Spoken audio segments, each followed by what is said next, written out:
Xavier Jones, you are fired.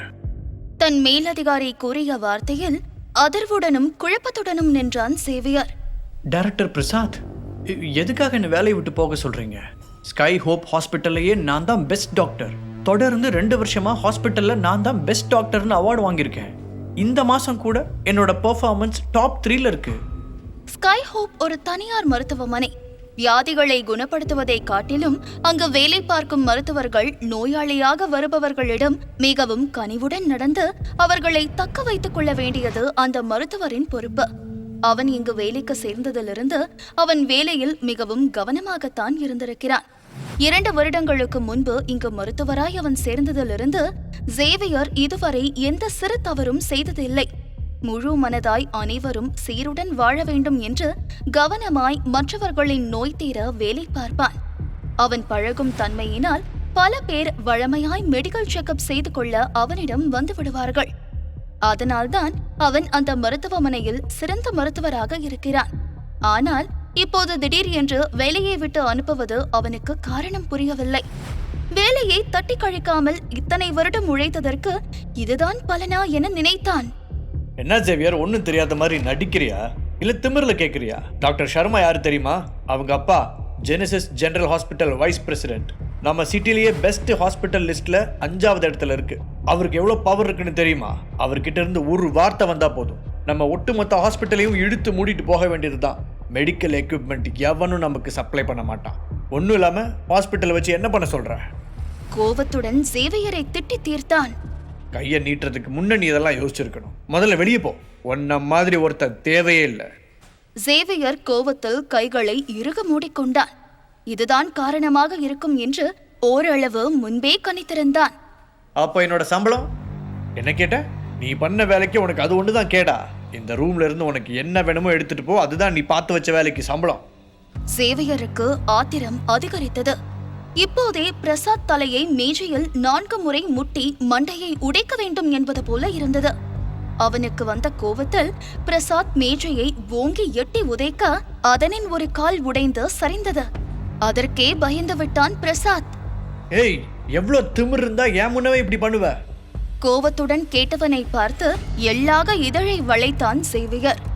டேய் புறம்போக்கு, ரொம்ப நாளா நானும் உன்னை சகிச்சுக்கிட்டு இருந்தேன். எல்லாம் நீ தர சம்பளத்துக்காக. இனிமேதான் நீ என் பாஸ் இல்லையே, உனக்கு என்னடா மரியாதை? ஆக்ரோஷத்தில் கத்தியவன் கைக்கு கிடைத்த ஏதோ ஒன்றை தூக்கிக் கொண்டு அந்த அறையை விட்டு வெளியேறினான். அவசரத்தில் அந்த அறையில் இருந்த திருஷ்டி பொம்மை போல இருக்கும் ஒரு முகமுடியை எடுத்துக்கொண்டு வெளியே வந்தான். பிரசாத் சரியான கஞ்சன். அவன் அலுவலகத்தில் விலை உயர்ந்த பொருட்களை பார்க்கவே முடியாது. அந்த முகமுடி கூட அவனுக்கு எங்கோ இருந்து கிடைத்ததுதான். அதனை அவன் எப்போதும் அவன் அலுவலக சுவற்றில் தொங்கவிட்டிருப்பான். அங்க வேலை பார்ப்பவர்கள் கூட பிரசாத் போல அந்த முகமுடி இருக்கிறது என்று கேலி செய்வார்கள். இந்த பட்டி காட்டா நம்மளை இப்படி கடுப்பேத்திட்டானே, சரியான காட்டா. இதனாலதான் நிஹாரிகா உன்னை விட்டு போனா.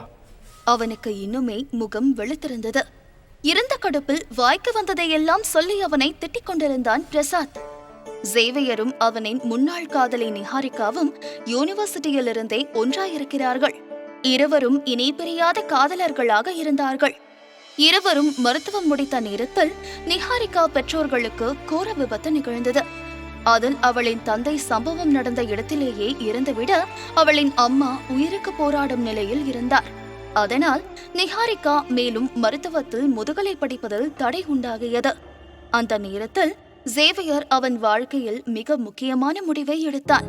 அவன் முதுகலை படிப்பில் சேராமல் பார்ட் டைம் வேலைக்கு சென்று நிஹாரிகாவை படிக்க வைத்தான். இதனால் அவன் குடும்பத்திலே பிரச்சனை வெடித்தது. சேவியர் முதுகலை படிக்காததனால் அவனால் சிறிய தனியார் மருத்துவமனையில் மட்டுமே பணிபுரிய முடிந்தது. நிஹாரிகா முதுகலை பட்டம் பெற்றிருந்தாலும் அவளால் எந்த பெரிய மருத்துவமனையிலும் வேலை பார்க்க முடியாமல் போனது. காரணம், அவளிடம் பணமும் செல்வாக்கு பெற்ற ஆட்களின் நட்பும் இல்லை. அதனால் சேவியர் நிஹாவை ஸ்கை ஹாஸ்பிட்டலில் அறிமுகப்படுத்தி அவளுக்காக அவளின் பேஷண்ட்டுகளுக்கும் அவனே சரிபார்த்து அவளை பணியில் அமர்த்தினான். ஆனால் நேற்று இரவு அவனுக்கே அதிர்ச்சி கொடுக்கும் விதமாய் ஒரு காரில் நிஹாரிகா வேறு ஒருவருடன் மிகவும் நெருக்கமாய் முத்தப்போரில் இருந்தாள். அவனுக்கு தலையில் இடி இறங்கியது போல இருந்தது. வந்த கோபத்திற்கு அந்த BMW காரில் இருந்தவனை ஆத்திரம் தீர அடி வெளுத்து விட்டான் சேவையர். அதன் பின்தான் அவனுக்கு அந்த ஆடவன் யார் என்று தெரிந்தது. அவன் நீரஜ் சர்மா, ஜெனசிஸ் ஹாஸ்பிட்டலின் வைஸ் பிரசிடென்டின் மகன். மருத்துவத்துறையில் அவர்கள் குடும்பம் மிகப்பெரிய செல்வாக்குடன் இருப்பவர்கள். அவர்கள் முன்னே ஸ்கை ஹாஸ்பிட்டல் எல்லாம் ஒரு பொருட்டே இல்லை. சேவையர் பிரசாத் அலுவலகத்தில் இருந்து வெளியே வர சரியாக நிஹாரிகாவும் நீரஜும் கைகளை கோர்த்து கொண்டு சிரித்து பேசியபடியே வந்து கொண்டிருந்தார்கள். அதை பார்க்கவே அவனுக்கு பற்றி கொண்டு வந்தது. நிஹாரிகா மீது கட்டுக்கடங்காமல் ஆத்திரம் வந்தது. அவளுக்காக அவன் நிறைய தியாகங்கள் செய்திருக்கிறான்.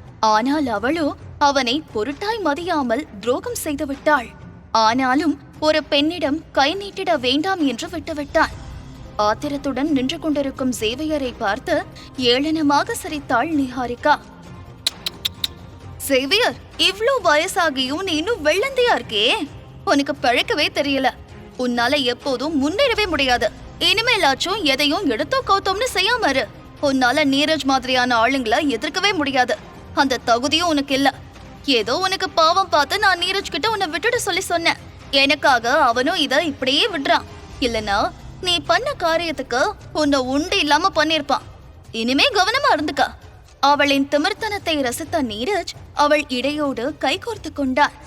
நிஹாரிகாவை தன்னோடு இறுக்கிக் கொண்ட நீரஜ் சேவையரை நக்கலாக பார்த்தான். அவன் கண்ணிற்கு சேவையர் ஒரு புழுவை போல தெரிந்தான். நிஹா வார்த்தையை கேட்ட சேவையருக்கு அருவருப்பாய் இருந்தது. அவளை பார்த்து நக்கலாய் இதழை வளைத்தான். உன்னை நான் வச்சு மேய்ச்சதே பெருசு. இவனை நீ எத்தனை நாள் ஓட்ட போறியோ பார்க்க தானே போறேன். நக்கலுடன் கூறியவன் இருவரையும் பொருட்படுத்தாமல் அங்கிருந்து அமைதியாய் கிளம்பினான். நிஹா மற்றும் நீரஜ் முகம் இறுகியது. சேவையர் இப்படி இருப்பான் என்று அவள் கொஞ்சமும் எதிர்பார்க்கவில்லை. அவன் மீது பொல்லாத கோபம் வந்தது. சரியான பட்டி காட்டானா இருக்கான். கோபத்தில் சொன்னவன் நிஹாவை கூட்டிக் கொண்டு அங்கிருந்து நகர்ந்தான்.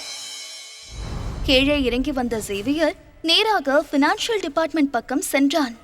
இத்தனை நாள் வேலை பார்த்ததற்கு சம்பளம் கிடைக்குமா என்று எதிர்பார்த்தான். ஆனால் அவன் போன நேரம் கதவு மூடப்பட்டிருந்தது.